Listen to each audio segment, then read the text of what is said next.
მოგესალმებით, შემოძვირფასებოდ, შემოლამაზებო.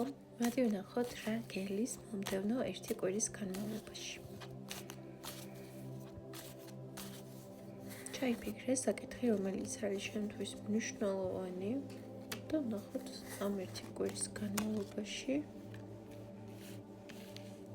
რა მოხდება შენ ცხოვრებაში.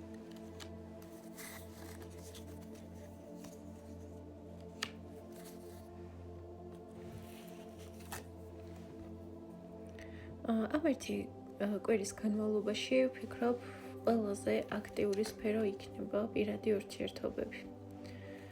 შესაძლოა დაიწყოს რაღაც ახალი ურთიერთობა შენ ცხოვრებაში, რომელიც იქნება ძალიან სასიამოვნო. ჩანასახს უკავშირდება, ეს არ არის ძველი ურთიერთობა და ეს არის რაღაც სრულიად ახალი შენ ცხოვრებაში და ეს იმპულსი ჯერ არ ყოფილა. აქ ესეთი შეგრძნებები ჩანს და შენში ეს ურთიერთობა და ეს ადამიანი გამოიწვევს განცდას, რომ შენ ჯერ კიდევ შეგიძლია რაღაცები დაიწყო ნულიდან, შენ ჯერ კიდევ შეგიძლია იყო ბედნიერი პირად ურთიერთობაში. არ აქვს მნიშვნელობა, რამდენად რთული იყო შენი წარსული გამოცდილებები, შენ ამ კვირის განმავლობაში კიდევ მიიღებ ერთ შანსს პირად ურთიერთობაში. აქ ჩანს, რომ შეიძლება რამდენიმე ადამიანიც კი იყოს შენით დაინტერესებული და რაღაც არჩევანის წინაშე შეიძლება დადგე.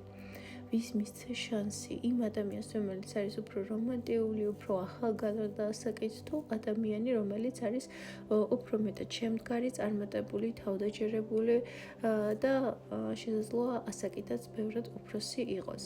და თითქოს ეს ორი არჩევანი იქნება შენს წინაშე ამ ერთი კვირის განმავლობაში. მოდი ვნახოთ, რას გირჩევს სამყარო.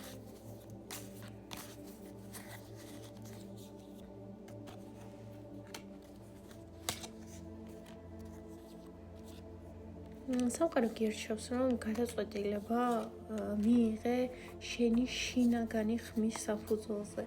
შენ შინაგანად უკვე იცი რა გჭირდება, უკვე იცი საით მიდიხარ და უნდა ეინდო შენს ინტუიციას. შეიძლება ეხლა გეჩვენებოდეს, რომ ეს რთული გადაწყვეტილება, მაგრამ სინამდვილეში ამ გადაწყვეტილებაზე მიღებულიც გაქვს უკვე შინაგანად პასუხი. უბრალოდ გჭირდება, რომ შენს ამ შინაგან ხმას მოусმინო, ხო?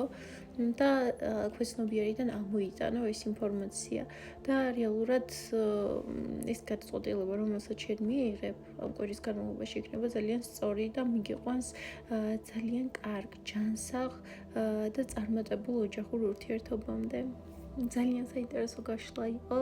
დამიწერეთ კომენტარებში, ვიზე რეზონირდა ეს ინფორმაცია და ინდივიდუალურ გაშლებზე გელოდებით პირადში. აბა შენ იცი, გისურვებ ძალიან დიდ ბედნიერებას და სიხარულს.